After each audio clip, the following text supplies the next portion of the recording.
Welcome, trainers, to the second PBF podcast of the season. Once again, I'm Michael Mealy. With me, as always, Jeremy Temple. No, Mike, I'm going to cut you off right there. Because, as we have heard, we talked a little bit too much about ourselves on the last podcast, so I would prefer if you don't refer to me by my name or my trainer name or my team name. That's why I'm here. We're going to switch it up. Right, exactly. This isn't about us. I'm not even good in this season. Well, now that it's out of the way, we'll get right to the special treat this week. We have a new guest on the podcast. He is the trainer for the Magikarpet Ride, Andrew Arnold. Andrew, say hi to the people. How you doing, guys? All 5 of you. Hey, we're almost up to 10 now. I know. We're moving exponential. So what should I refer to you then as, Jeremy? If I can't don't think I need to refer to it all. I mean, I'll just chime in. Ignore him. Either ignore me or I'll just chime in with my opinion because, see here, I thought this was an opinionated podcast created with the intention to entertain the PBF crowd, but as I was told, my opinions are incorrect. Well, you're going to get a lot of wrong information from me because I by no means am a Pokemon expert, so you'll probably be redeemed this week. Neither am I. So Jeremy will be able to say a lot of outlandish stuff, and we won't be able to prove him wrong. We'll agree with them, and then we'll get hate mail and death threats, and we'll go from there. Exactly. So I just wanted to introduce the listeners to you a little bit, Andy. Sure. Is there anything you'd like to say to the loyal fans of the show before we dive in? Yeah, Brad Cupp was the guy who I think brought me into this group. I'm a friend of his from high school, and then obviously my wife by default kind of tags along. She's more into Pokemon than I am, but I've been with the group since season 1, I believe, so I've been around. Not one, but I think I've gotten to the playoffs at least every time. So. Hey, you got it. As long as you make it to the playoffs, everybody's got a shot. That's right. So I was wondering, we talked about this a little bit last week. What are your thoughts on the new format tweaks for Season 3, like the assigned megas and the slow release of the schedule, that kind of stuff? I believe I share a lot of the opinions with Nohawk. Isn't he the guy who always likes to only use lower tier Pokemon for things? No, that's Jeremy. That's Jeremy. Okay, good. I agree with Jeremy then, because I feel the more we stray away from all this Smogon bull crap, it kind of makes for something different. Because if I wanted to play Smogon, I just go on Showdown. Everybody there follows the rules on for Smogon. Right. But around here, it's like it's so nice to join a battle and just not see Heatran. It's fresh, and you don't know what the game's going to be like. Pokemon that used to be good because certain Pokemon were always to be expected now aren't as good. So it's pretty fun. I like specific rules for our group. Jeremy, if you were actually listening. I was listening. I had a small little emergency, but everything's fine. Yeah, he was agreeing with you, which is always good. Yeah, what'd he say? He said he hates Smogon and he likes the lower tier guys too. Right. Yeah. See, I heard him say that. Not that I hate Smogon. I just think it's fun to do things different. Absolutely, because listen. I always kind of preach the UU tier just because it's something you don't get to do every so often. Right. And if I would only play in the UU tier, because you have to play OU mostly, because everyone you face randomly online is going to challenge you with an OU team, because that's just the way it is. If I were to play the UU tier nonstop, I'd probably get pretty sick of that too, but I haven't, and that's why I'm kind of trying to push. The lower tiers, just because it's going to happen. There's obviously Pokemon that are better than the others, statistically, mathematically, but I think exactly. Yeah, like a Smogon like Tyranitar build, it's there for a reason because it's really good. Right, it's effective. Yeah. The biggest problem about tiers though is that since they exist, people can reference them, people know of them, it's common knowledge, and unless you bring the perfectly acceptable best Pokemon, you're not really going to have too many competitive games unless someone you're playing is just like say I'm playing Mike and he has all OUs and I have UUs. I mean, I'm probably gonna win.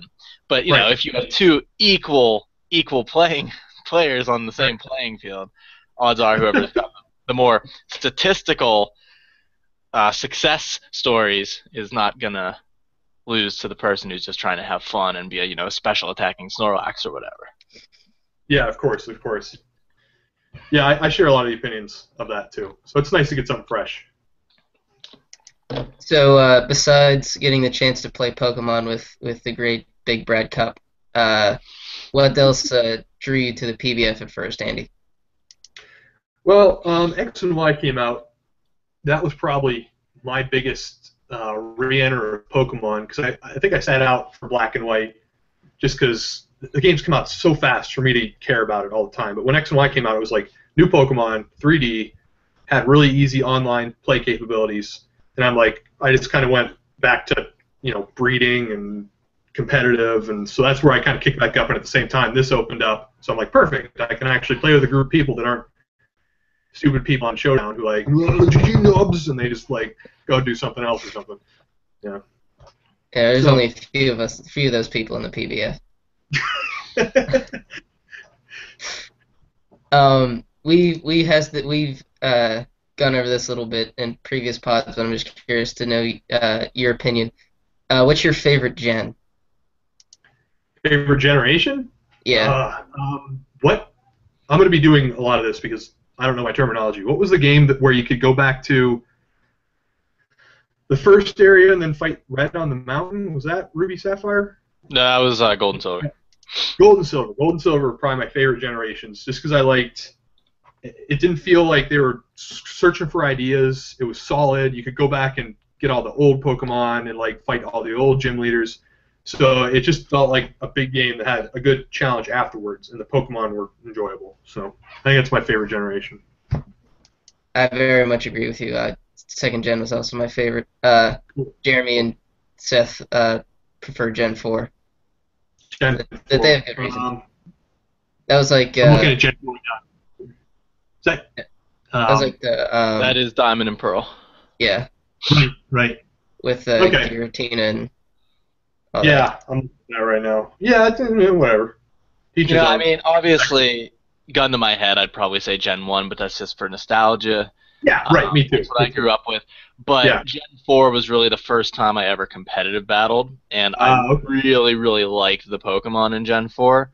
Gotcha. Just because the Gen 4, I don't know if they ran out of ideas or whatever, but a lot of the Gen 4 Pokemon, as I'm sure you guys know, are evolutions of previous Pokemon. I thought they were just the coolest things ever. Like, I always loved Lickitung. Little fun fact, my parents' favorite Pokemon is Lickitung. I don't know why. Okay.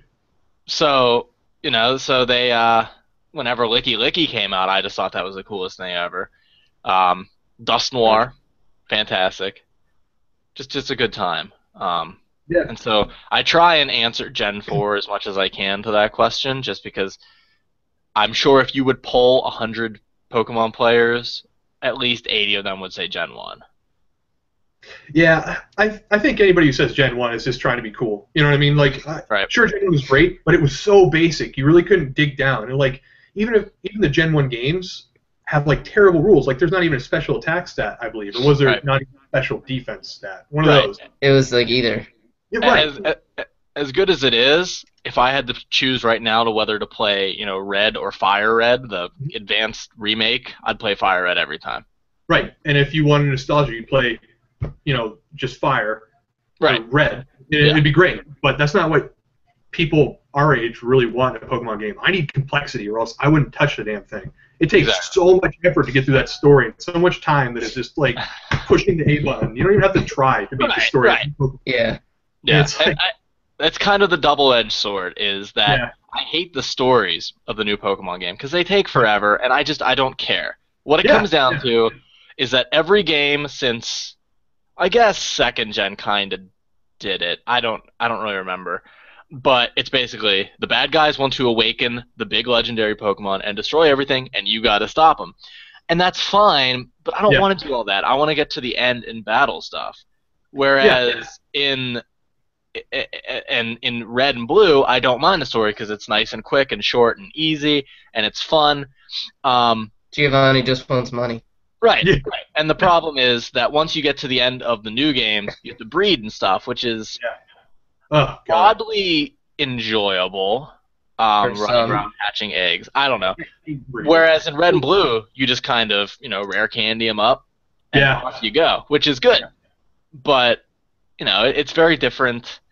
And like you said, you favor the complexity, whereas in red, blue, you get your Alakazam, you get your Gengar, you get your Starmie, and you just off you go and you're battling. Yep. Whereas in the new games, you have to make conscientious decisions, get your egg moves, get your breedings. Yeah. Or apparently there's these things called power saves, which does it all for you.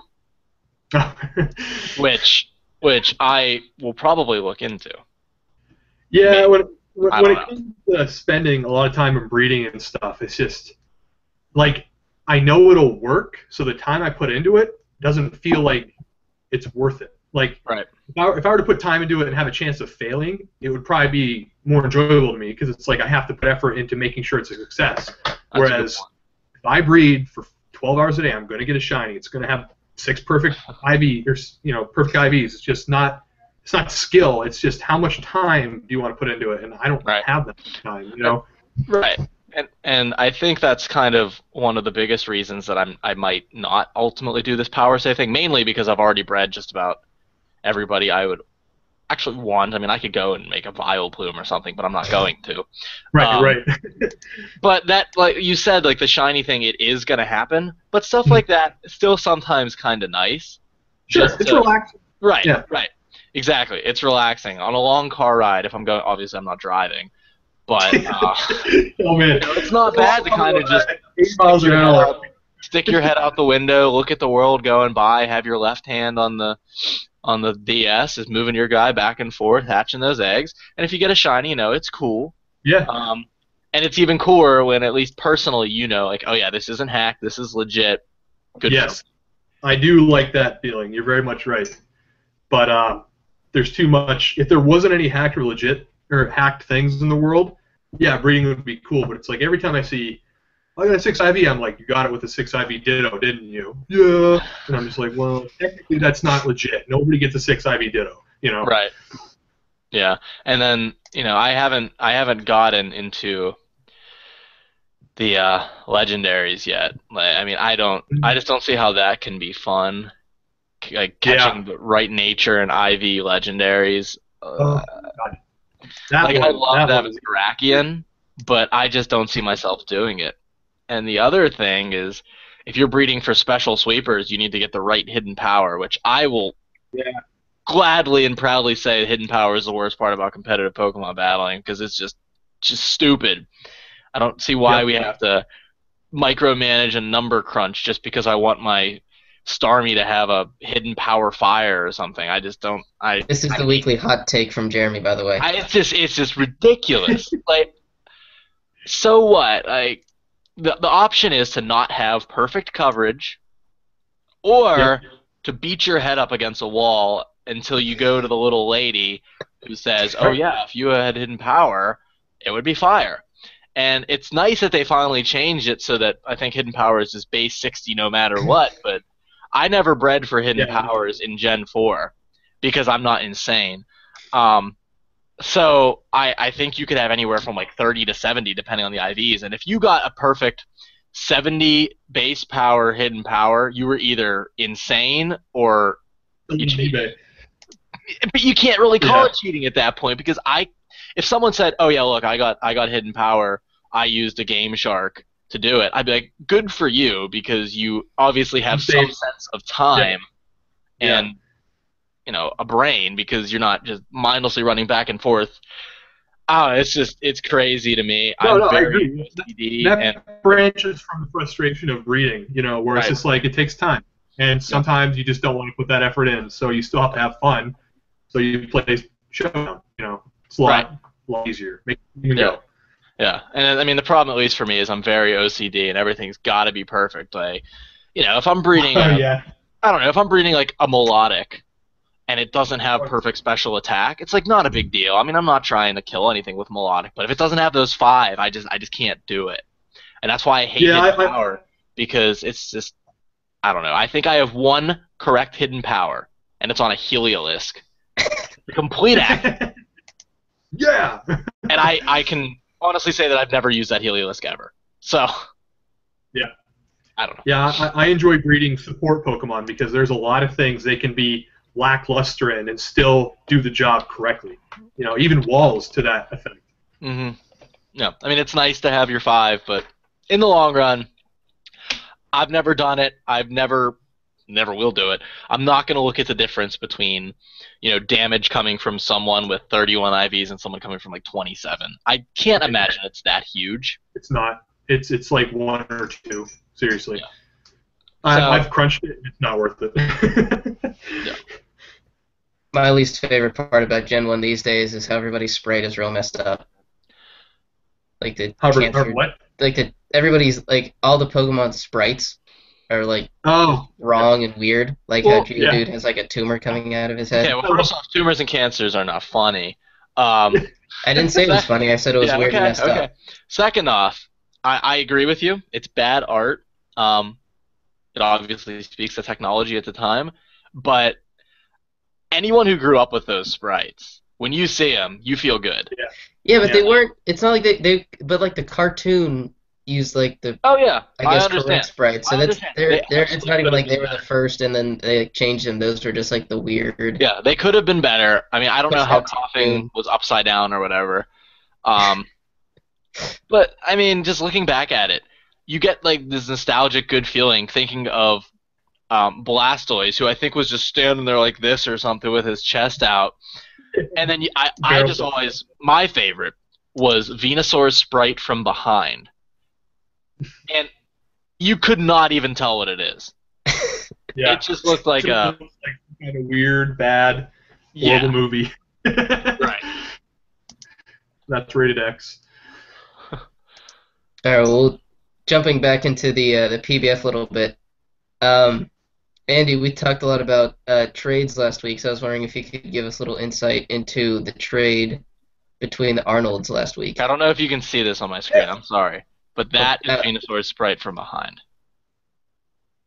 Yeah, that is. Oh, yeah. And, imagine that in black and white because there was no color for the Game Boy originally. So you just didn't know what the hell it was. I'm sorry. Continue with your trade. All right, yeah. Trade between her and I. I wanted to try out Mega Sharpedo, and she had shit Megas. So, it didn't work with her. Her Mega Sharpedo didn't work. And I like Mega Gyarados a lot, especially now that it has Crunch. But I look at Mega Sharpedo and I'm like, this thing has a lot of potential. Like, if you put this in right at the end, when everything just needs to get hit and die, nothing's going to be better than it. And then I say that going on, like, I hit Mike's Umbreon and didn't kill it, and then a foul play one-shotted my Swords Dance Sharpedo, even though it resisted it. And I was like, okay, that's something I need to learn. I love my Umbreon so much. Yeah, that was crazy, by the way. And then I go ahead and drop a Crunch on Mega Slowbro or whatever, Slow King, the Mega, Mega. And then it does over 50% of his health, and then he scalds and burns me. So I'm just like, man. Yeah, kills the Slowbro next turn, and then just, he would have had to deal with it. But, the burn just makes it worthless. You know what I mean? That's the biggest problem about the special, or the physically based Megas, is that if you get them burned, it's over. You're burned. I mean, I don't think any of them get aromatherapy or whatever. But I mean, that's why, I had to absolutely make sure, for amongst other reasons, to have Blissey. Just because if I ever use Mega Lopunny, if that thing ever gets burned, it's absolutely useless. It's going to do nothing. Right. And with a Mega Sharpedo and the risk of it getting burned, it's awesome because he's a water type, and anything that really can throw out Will-O-Wisp or anything that's regarding that he has pretty good coverage. And Scalds, you can't expect them to burn you. Like, Right. you know they come, but it's like you can't be like, crap, he has Scald, I better switch out. You just have to be like, it's 30% chance, it's not going to burn me. Like, you can't think any other way, really. Yeah. In my opinion. And when it happens, it happens. I mean, that's what Pokemon's all about. It's like, I miss with 95% and I get hit with, 10%. It's just the way it goes. So what do you think of your draft? Obviously, the trade was just between the megas, so it wasn't like you were trading your draft picks. How'd you feel coming out of the draft? I actually really like my draft. I have a habit of doing really heavily physical teams, and I try to make it a point to get some like special wall mix-up going on. And I got that, what's it called, the Gothy whatever. Gothitelle. Yes, I got her because I'm like, she looks pretty cool. I like how she can have Shadow Tag, and that opens up a lot of possibilities for kind of a special sweeper with Shadow Tag. Like tricking on choice specs, for example. Like, I think the first round I gave his Blissey choice specs. It's just like, great, that's taken care of. And and then I like Slowbro. I've played his Slowbro before, and he's just so good. He's got Scald, Fire Blast, Toxic, and like the Slack Off. It's such a good set. It's like no physical wall can get through it. And I've used Slowbro with Sigilyph before, and even though they're both physical walls, they make an odd synergy when you put them together because both have different types that are good against the other. Right. Like when somebody tries to use Grass on Slowbro, you bring out Sigilyph, and like you absorb it, and then you have a flying move that can like get rid of whatever grass is there. And not to mention, I just love Sigilyph. He's so off the wall, and he's so cool. Who else do I got? Did you think about that strategy with Slowbro and Sigilyph going in, or did it just kind of magically fall into place like that? It was in my head. I had Slowbro because I wanted Slowbro, and I'm like, if Sigilyph stays open long enough and there's nothing else I need, awesome, I'll just pick up Sigilyph. Yeah, so I mean, it was in the back of my head. I really wanted Tangrowth. You saw I called that out, and it was already taken, but I screwed it up. I do have a strategy in the works that involves the waiver wire, and I think we'll see something pretty cool going on. I take Politoed. There's a lot of potential for a good rain team still in the waiver wire. Okay. Yeah. We'll we're see weather if light this season. Yeah. What's up? I said we're weather team light this season. Yeah. So I think that's a good transition. I wanted to introduce a new segment this week, the waiver wire pick of the week. Oh, okay. Jeremy might not. Is it not worth doing, No, Jeremy? I was thinking about it, and I had one. I promise you I had one. All right, well, and it was a good one. Andy, you don't have to give us the guy that you want, obviously, but... oh, yeah. I got him. Okay. Okay, Jeremy, who's your waiver wire pick of the week? Okay. So you want me to pick someone who has not been picked that absolutely should be? Sure. Whatever. It doesn't have to be for any specific team. Just like a guy on the waiver wire that you're just like, he should be on a team. Right. I don't know why he isn't. Mienshao. Mienshao. 100%.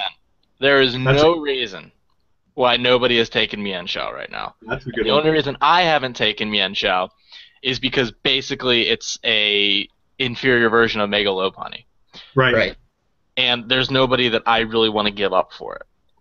But Mienshao, I think, base 125 attack, probably over 100 base speed. You could choice scarf it. You could do the lead, fake out, knock off, U-turn thing with the life orb.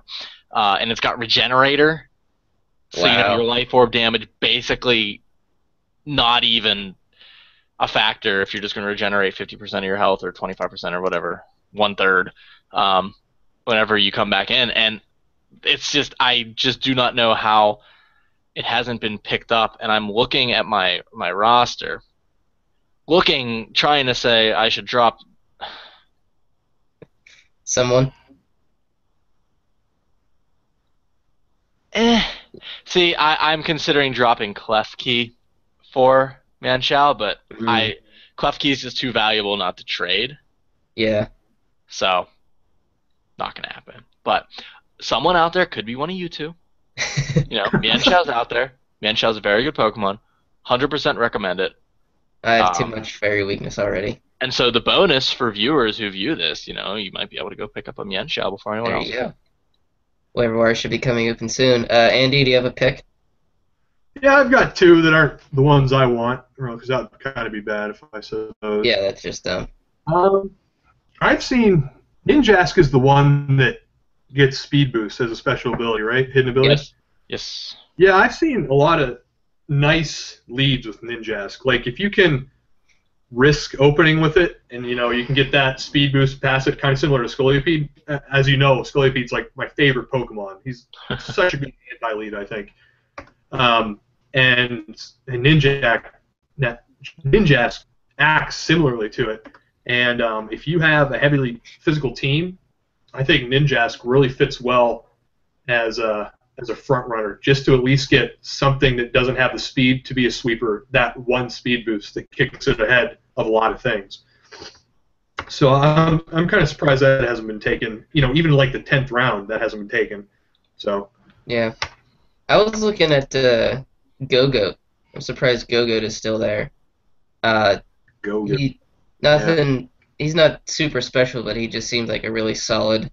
You get that assault vest and a couple what is it, Sword Dances or whatever boost move he has. I forget. Bulk Up. That's it. Yeah.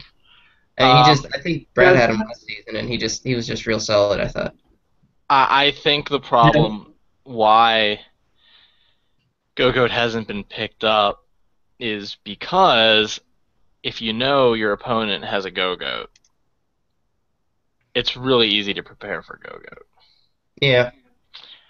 I was all aboard the Go-Goat, Express or whatever you want to call it when it first came out, and I've tried it, and it's not very good, unfortunately.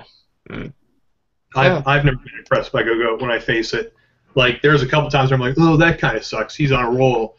But most of the time, it's just, all right, there's Go-Goat. He's dead. I don't see too much of him. All right, well, let's move on and take a look at the first standings update of the season. Yeah. I was actually just doing the Delaney and Team No-Hawk game while we were talking. And all the divisions are set except for the Selby division because Brad has not played his games yet. I'm hoping. Are we getting into the shame of the week right now? We'll wait a little longer for the shame of the week. Andy, you came on a good day. So you said you came on a good day, Andy. We're gonna get the first ever shame of the week coming up. This will be a tease. So we call it tease in the business. All right. We'll keep listening. All of the divisions, as of right now, scary close. After a whole 2 games. I'm just saying, look at the Jirachi division. Every single team 1-1. Yeah. The Victini division, 3 teams are 1-1. No, that's not right. Why is that not right? Delaney's 0-2. No, Silver Dial's 2-0. I guess Delaney. 1-1. No-Hawk is 1-1. Yeah, that's actually true. Okay, well, hey, Okay, fine. That's the same as the Mew division, where there's one person 2-0, one person 0-2, and then 2 1-1s. Yep. And the Selby division, I mean, if Brad... Yeah, I can't really say much about that division. No, I can't really say much about that, but currently, Pittsburgh Porygon's 1-1, Pingle 1-0, Black 0-1. No surprise there. I think the divisions kind of have evened themselves out this year. I think these are the most balanced divisions we've ever had. And I think that's good because over in the Jirachi division, I cannot say this with 100% certainty, and I apologize if I'm wrong, but I don't think any of those teams have been in the playoffs. And if they have, it was as probably a very low seed. Yeah, I don't recognize many playoff-wise. Right. So one of them, for sure, if not 2, are going to make the playoffs for the first time. And, playoffs, you can make the argument that they're not really much different than the regular season just because you're basically still playing a game of Pokemon. But if they make it for the further rounds, you'll see how these people do with a 3-game series or a 5-game series or whatever the hell we decide to do by the time the playoffs come around. And so I don't really remember who my incorrect picks for winning each division were, but I know I picked Maestro Missy from you, and she is 2-0 because I can never beat her. She always has. It's so weird. I love whenever she has to fight one of you guys because it's just like, I don't know, man.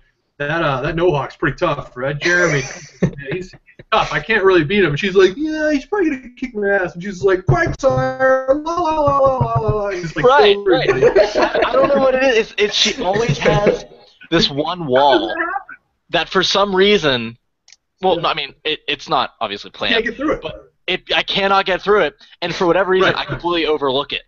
Like, I looked at her team real quick. Because I was just it was Tentacruel. I put a team together. I was like, whatever, let's go. And I was like, I'm sure this will be fine. And Tentacruel comes out, and I'm like, oh, cool. And then, but you did good. It's just like, then it's like 1% health, and you're just like, there it is. Melissa's freaking, like, uncanny luck. I mean, I don't even know if it's luck at this point. I mean, she's good. She's very good. Yeah, no, she's good. Yeah, I think I've lost her every single season, and it's just, I don't know. Funny story. I almost always beat her because I can get into her head. Last season, I had to hide under a blanket in my chair so she couldn't look across and so I wouldn't get into her head. I had to hide under a blanket and play. I wish I could say that me disconnecting from the game was some sort of mind games, but I still don't know how I did it. Dude, I looked at that. I'm like, he disconnected. I'm like, it's really. I know he didn't do it on purpose, and it's. Melissa has such a good game going right now. I'm just gonna find this game and get him back in there so he can lose. I truly don't know how it happened. I was like, I was doing the stats while the game was going on, and I think I bumped the X, and I was like, where'd it go? Yeah. And the game at that point, it wasn't going well. But hey, it's fine. She has a hefty lead in the division with a +7. I kind of like our division because, like, me losing twice, like, I didn't lose horribly. And honestly, I don't use this much, but I freaking had bad luck in both games, and it's like it's not. I got very lucky. I got very lucky. It doesn't matter. It's what happened. I'm just like, each game it was like, man, I don't think I'm ever gonna be able to beat him. It's like each game was like, I can't wait to fight him next time and re-roll those dice. Right. Yeah, I remember the game we played when you brought Sharpedo out, and I was like, oh god, he could probably sweep me up, and I was like, oh wait, he's burned. We're okay. Dude, if you hadn't been burned, like, that game goes the other way. Yeah, because I brought him out opportunely, and it was just crap, Right. Andy, I'm just curious, is screen looking the biggest obstacle about being married to a fellow PBF participant? Like, is there obviously there's a rivalry built in, but is it it conflicted or? If we're in the same room playing, I'll tell her I'm not looking, and she trusts me enough. I don't look because I don't know. If you've been married for like 4 years, you don't like screw with your other person that way unless you're trying to be funny. And like when it comes to a tournament, you don't cheat. It's just not worth it. Right, it's like a regular season game. It's kind of all fair, but a playoff game. Yeah. Serious. We don't. No screen looking. We don't do that. It's just kind of we both trust each other. Now, in terms of when we're playing one of you guys and she's in the same room, that's tough to not pay attention. I have to get up and leave because I'm just like, this isn't fair for them because I'm watching it live. I'm seeing their team live. It's like I'm formulating strategies in my head without even trying to formulate strategies. So I try to leave the room whenever we do our game, or same with her. Well, that's very kind of you because there was 4 of us living in a room last year, and I can tell you that we did not follow that same code of honor. Yeah, right. But on the other hand, that was season 1 where we shared all the replays. Yeah, I remember. Yeah, that was okay. I think Melissa and I even watched each other's games then because it was like public, information at that point. Everybody posted on Facebook. Yeah. And I guess maybe subconsciously, I don't know, we stopped sharing them because To be honest, we stopped sharing them because I'm lazy and I don't feel like having this Google Doc or this document anymore that I paste at the end of the week. Because I mean, I don't care if you really want to see a certain game. Like, message me, say, hey, can I see the game where Mike played Andrew? And I'm like, sure, let me find it in the Facebook message. But like, I don't know. I just don't feel like I'm lazy. It's too much effort. I don't want to reveal those games. I have all these stats and all these other. They have a tool that I'm not using, and I feel like I'm falling behind. I'm just like, I'm not going to spend 2 hours analyzing people who I might fight in 2 weeks. You know. Right. If you're really strategizing for the PBF, good for you. Yeah. But like, I don't even look at the other team's rosters more than 5 minutes before the game. Yeah, exactly. That's what I do. Yeah. I looked at probably your roster, and I was like, okay, am I going to bring Gliscor or Caradon? And I was like, it probably won't matter. I flipped a coin. So like, I looked at yours and I'm like, he's gonna bring Klefki. I'll be weird and I'll put a stash on Scolipede and he'll get 50% more attack and he'll kill the Klefki. And I'm just like, no, he didn't even bring Klefki out. Yeah. So I mean, it's the PBF, for all intents and purposes, is not super competitive. It can be if you make it that way. That's fine if you treat it that way. But like, this is just for people to play Pokemon, and if you want to strategize, go for it. The resources are there. You could see who people bring most often based on the stats. I mean, like, if I have one guy who's got 10 kills, odds are I've brought them every single game. Trading them. Yeah. Yeah. So, if you want to strategize, I'm not saying don't, and I'm not saying, oh, you're a loser if you do, because go for it. It's just people have different ways of approaching things, and you can never really make strong predictions about who people are going to bring. So, I would like to. That's why I like this group. Sorry, that's why I like this group, because like, I'm not doing it to be the best. I'm doing it because it's like, you can play on the side, you can put as much effort as you want into it. You see the same people over and over again, so you start to get to know them, and you're playing Pokemon with like a small group, so you get to know other people, how they play, and it's fun to watch people get better, get worse, try something new. Right. And then the drafts make it fresh, so it's a good time. Right. I mean, I'm glad we're spewing all this positive energy now, because I think it is about time to transition into our shame of the week, Peasley. Well, before that, I just want before we get into a ton of negativity, I would just want to put something up on a pedestal, because it's one of the most beautiful things I've seen in the PBF. Is definitely the highlight of my week 1. Jeremy, you scored this game, so you can tell us a little bit more about it, but Ampharos deserves all of the credit in the world, because he pulled off a Slurpuff sweep. Listen, Slurpuff is a scary Pokemon. It's fairy type, so unless you have it's got Unburden and Belly Drum. So you Belly Drum, you eat your Citrus Belly, and you have max attack, and you've doubled your speed. And unless they have a Bullet Punch or some other type of neutral or super effective priority, you're gonna sweep everything. Is that what happened? Anything with Belly Drum is a sweeper, in my opinion. Like, you get a good turn with that, it's sweeping. Yeah. Like, you don't really expect it that much. And okay, let me rephrase that. You do expect that. That's, I think, the only Slurpuff set, because it's so good. It's kind of like Halucha. You don't expect anything different from Halucha. Right. And so, but I'm not discrediting him, because in order to get any Belly Drummer to work, you've got to be smart, because you're losing half your health. Yeah. If you Belly Drum and they use any attacking attack, you're pretty much dead. And just to get a Slurpuff sweep, I think Slurpuff got Drain Punch in this in Sapphire and Ruby. That's really good on a Belly Drum.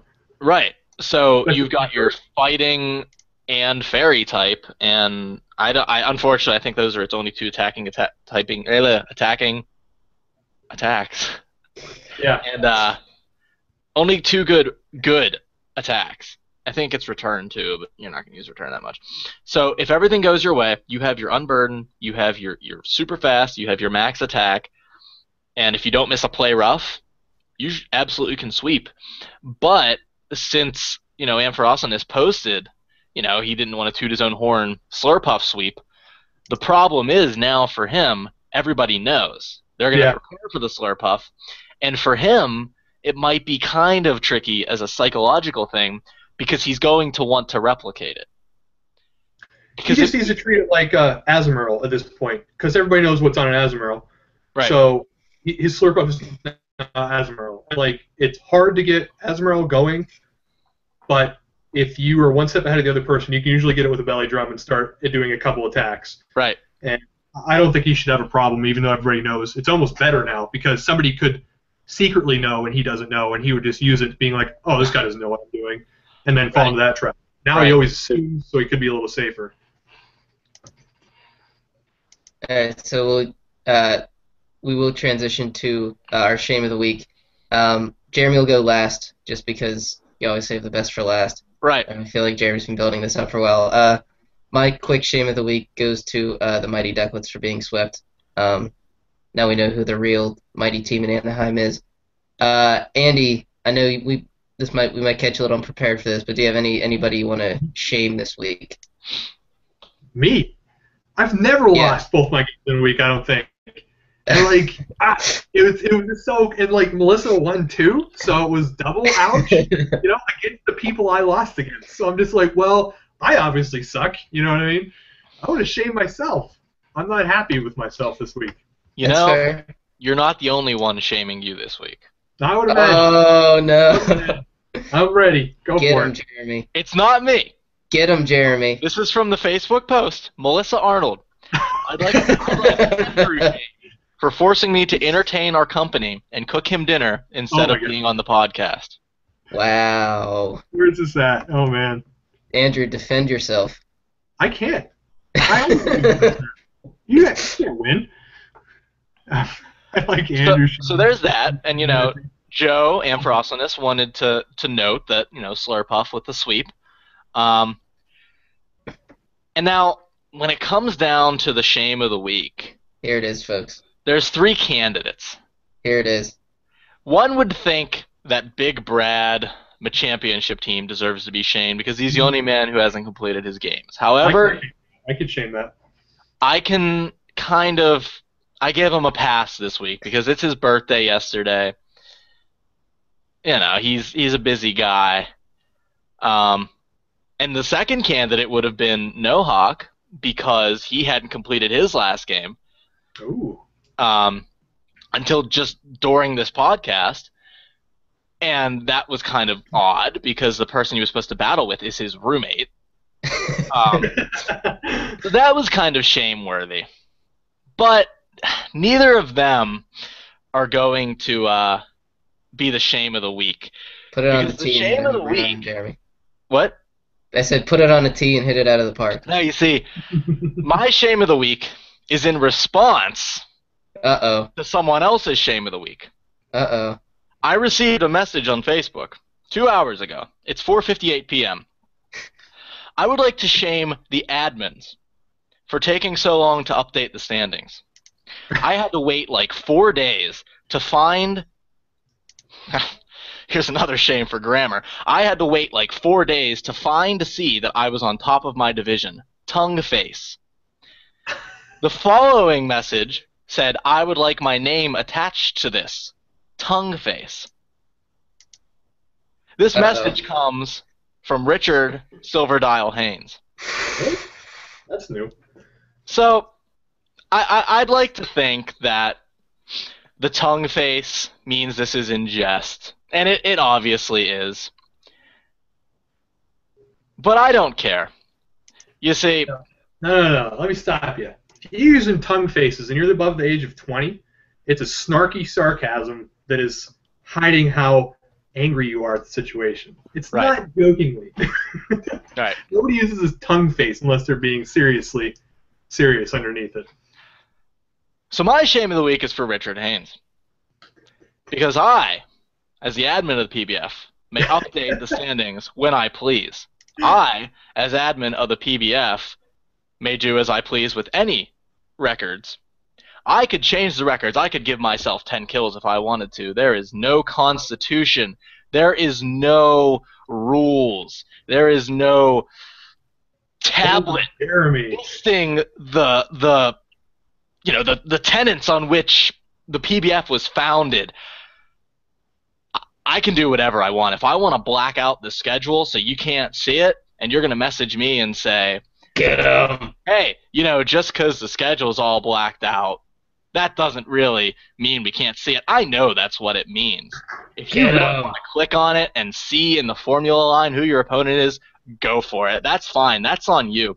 And if you want to come out and give me a message and say, hey, I think Team Pingle's team has one extra kill on the stat sheet, I don't care.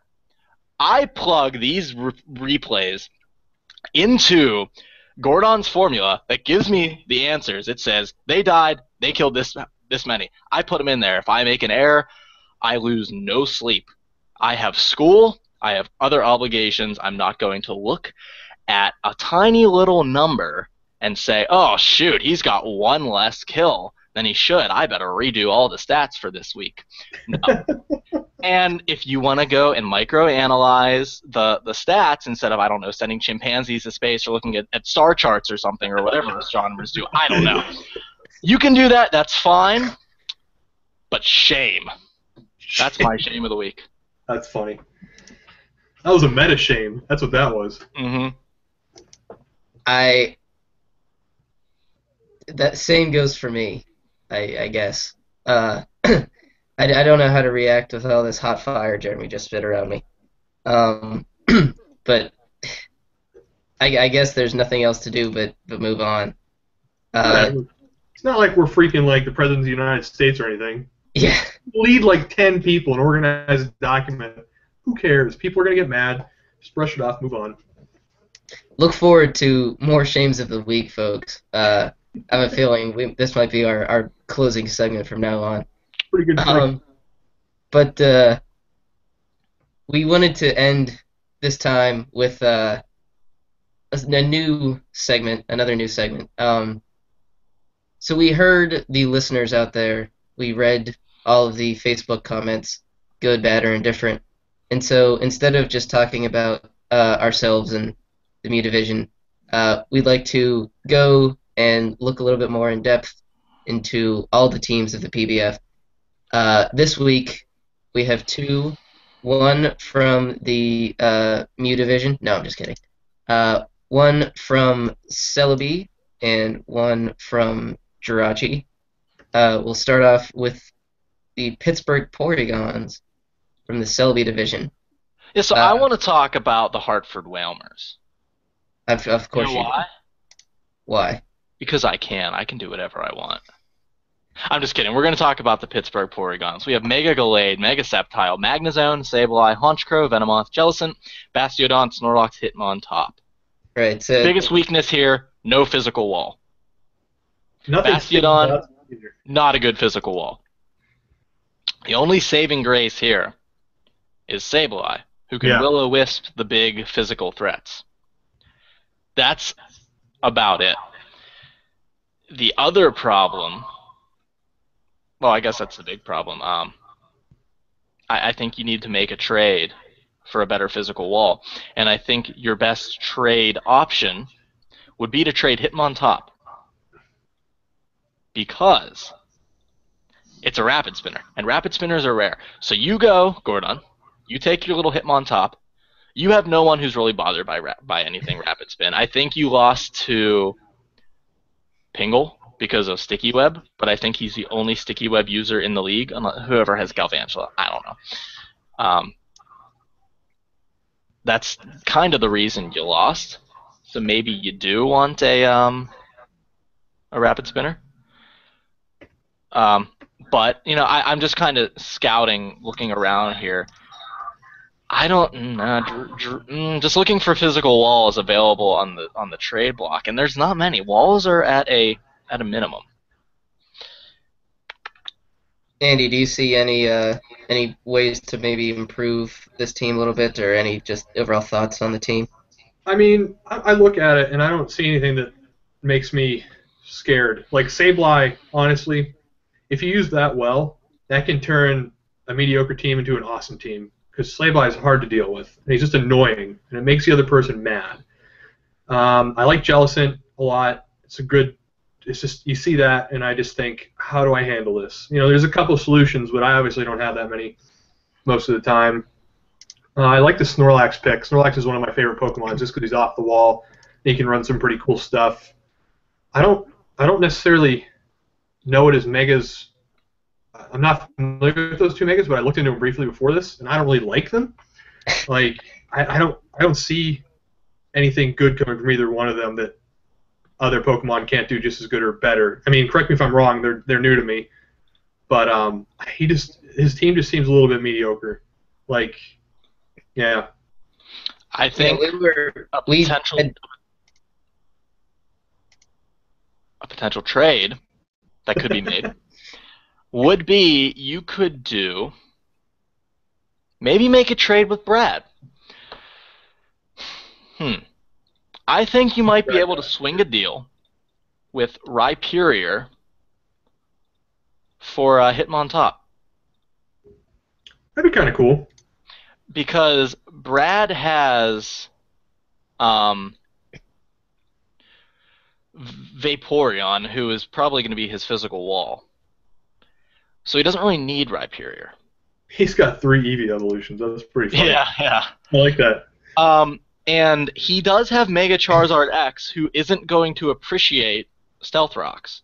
So if he was facing a Stealth Rocker, he wouldn't mind having Rapid Spin, and no one else on his team can learn Rapid Spin, I don't think. Yeah, that's actually a good idea. If he got Rhyperior, gave him a spinner, because Brad needs one with Mega Charizard X, that'd be pretty cool. Yep. That would make his team a lot nicer, because he has that Rhyperior that is a little bit spooky. Right. Yeah, and you were right about the Megas, Andy. Looking over the new Megas, we were very confused by Mega Gallade, just because his attack is really good, but like he doesn't have enough HP to be bulky, and he doesn't have enough speed to be fast. Right. I mean, I was startled once by like an Ice Punch, but then I was like, okay, he has Ice Punch. I know that, never not expect that again. And he just didn't. And even his ability, I mean, you don't get flinched. I'm just like, God, what a lame Mega ability. Like, it's useful sometimes, but it could be so many other things. All right, well, we'll move on to the unless anybody has any last thoughts on Pittsburgh Porygons. No, I think I mean, he's 1-1. Obviously, that means he's not a complete failure. Not saying the 0-2 people are. No, I'm just saying that like there's things that work for his teams and things that don't. He likely would have beaten Pingle if he would have Rapid Spinned. I was watching the game actually, and if he hadn't been slowed by Sticky Web, he would have won that game. So, but obviously, if he would have brought a Rapid Spinner, he wouldn't have had someone else on his team that got him to that point. So who knows how it would have turned out? But he needs a physical wall, and Rhyperior is a very good physical wall. All right, so let's move on to the second team that we want to look at today, out of the Jirachi division. One of the best pairs of megas in the PBF, Raz and Shurijan. Andy, you're just laughing at how ridiculous it is. What are your thoughts on the team? Well, he kind of makes a team that I like. It has a lot of physical stuff. Like, I'm looking at it and I see Mega Pinsir, Mega Tyranitar, Arcanine, Crobat, Galvantula. Oh my gosh, if he gets a Sticky Web down, he doesn't have to use Quick Attack on Mega Pinsir. He can just use Return most of the time. And like Return on Mega Pinsir is ridiculous. I mean, it gets the 30% increase from turning into a flying move, and then he gets the 50% stab on top of that from being a flying type. And like that's just so much power for a move that's pretty much going to go first once Sticky Web gets down. He could also open with Mega Tyranitar. That Pokemon's really good. Kingdra, Porygon Z, Arcanine. That's weird first pick, but I think it fits with his team, oddly enough. I don't know. I think this team looks awesome to me. Like, this team should go places. Yeah, we were talking about the Arcanine on the first podcast. We thought he was going to use Mega Pinsir, and so far he hasn't, but Arcanine is a really good pair with Mega Pinsir. He's he resists physical fire attacks. So yeah. Oh, man. I would use Mega Pinsir 9 times out of 10. He just is so good, in my opinion. Yeah, I absolutely love defensive Arcanine. I'm not sure if that's how he's using him, but he absolutely should. Otherwise, he doesn't really have any other physical walls. Right. And he could use a special wall, which is that's tricky to do, just because special walls are at a physical walls are at a minimum. Special walls even more so. I don't know about like. I I like special walls, but I find myself having more trouble with physical Pokemon more than anything. Yeah. Like, I think that's just because there's more of them. I don't know if that's true, but it sure feels that way. And I know the very, OP Pokemon are mostly physical. I think Greninja just went into Ubers. Yeah, whatever with that. We can go on all day for that. Yeah, that's and we have.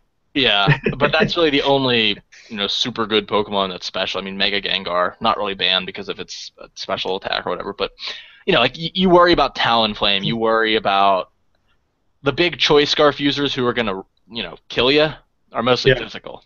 Yep, I agree. I've never really been like, shit, I don't have a excuse my language. Crap, I don't have a. No, we don't care. Yeah, no, go for it. I don't have a special wall. It's like I can't have this team. It's like deal with it. Right. You know what I mean? Like kill their special Pokemon and I'm done.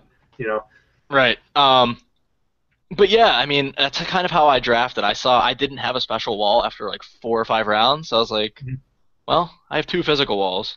That'll be good enough. So yeah, me too. I'm just like 2 physical walls is probably gonna get me miles more than a special wall. Yeah. So I mean, I'm looking at the rosters here. I don't really see an easy trade for him to make. I think he just needs to play with this for like another week and see if he feels like he's missing something and then go for a trade. Because I think that is a pretty solid draft team. Yeah, my biggest recommendation for him is, I don't know if he's doing it or not. He probably is. I don't know. Would just be to make sure that you're using Arcanine defensively, because I think defensive Arcanine is just fantastic. Right. Do we think that any of this week's waiver wire picks could be used on either of these 2 teams?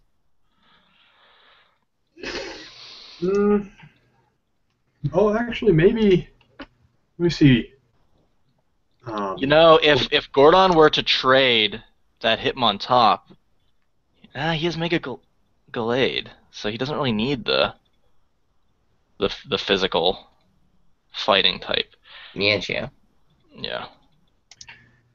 So I don't know. It's really tough to say. Yeah. Maybe if you got like the Ninjask and use it to Baton Bass to Mega Gallade, but that's a really shady pair. Like I can't really see anything good coming of that. It'd be pretty risky.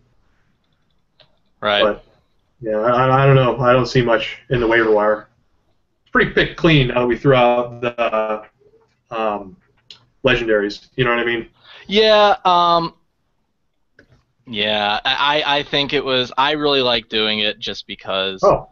I mean, I went over this last week. I'm not gonna repeat myself, but I do like that it opens up the pool to make. I think some people kind of questioned Rosin Shuri John for drafting Arcanine as early as he did, but I think since the format is like this, it kind of encourages people to draft an Arcanine this early. Yeah. And if they're legendaries, we probably wouldn't have seen that Slurpuff sweep. So yeah, right. It's only good things. And that's the best stuff about this is you see weird things that do awesome things. Yep. We should put that on like a plaque or something. Weird things do awesome things. All right. Well, I think that just about wraps it up. Unless you want to get Melissa in here to say something. She's so far. Yeah, that's true. She'll hear this and she'll get crazy when we. She'll make fun of me, and then maybe she can like type responses to it or something. She's gonna tear me apart. Well, she should be thanking you. We basically we put her over pretty well. We touted her. She did very well. She kicked ass. Yeah. Mm-hmm. She is the person to beat in the division. Yeah. If not the conference. If not the league. Yeah. I'm really interested to see how she goes against any cross conference match. Yeah, I think Interleague will probably set up for week 4 and 5. Cool. I mean, that sounds about right. Yeah. Maybe just to make sure everyone plays everyone, we might just have 3 weeks of Interleague. I don't know. We'll see what happens. Fun. I don't care. It's a much more flexible schedule this season. I got to get my wins up, so more games the better. All right, well, I think that just about wraps it up. Thanks again to everyone who watches. keep posting those comments. We've been trying to read them and trying to respond. Whether or not those responses are the ones that you were looking for is not really up to you. Hey, So- if you want to make some change to this podcast, I invite you to come on. Sit in Yeah, my Andy, chair. we're not mean, are we, Andy? No, it was a good time. There you have it. It was a good time. Quote. Put that one on a plaque too. Yeah, look at all these plaques we got pumping out from this. Right. I mean, I think the PBF could use some merchandising. Yeah, T-shirts might have to be in order. I remember way back when I was considering, for the PBF, for the first season, I was like, hey, maybe the winner will make him a T-shirt, and I'm too cheap for that. But I think it turned into we were gonna Photoshop his Facebook profile picture with a crown or something, There you go. and then that just turned into Melissa's drawing. Yeah. Which which probably was worked out. free. So Yeah, yeah. Free is always better. Oh, always, yeah. Yep. All right, All I right. have dinner. Can we please wrap this up? Sorry. absolutely. Yeah. Thanks everybody for listening. Keep watching this. Keep battling, and as always, have fun. For Jeremy and our special guest this week, Andy, I've been Michael Mealy. Thanks a lot for listening. Yeah.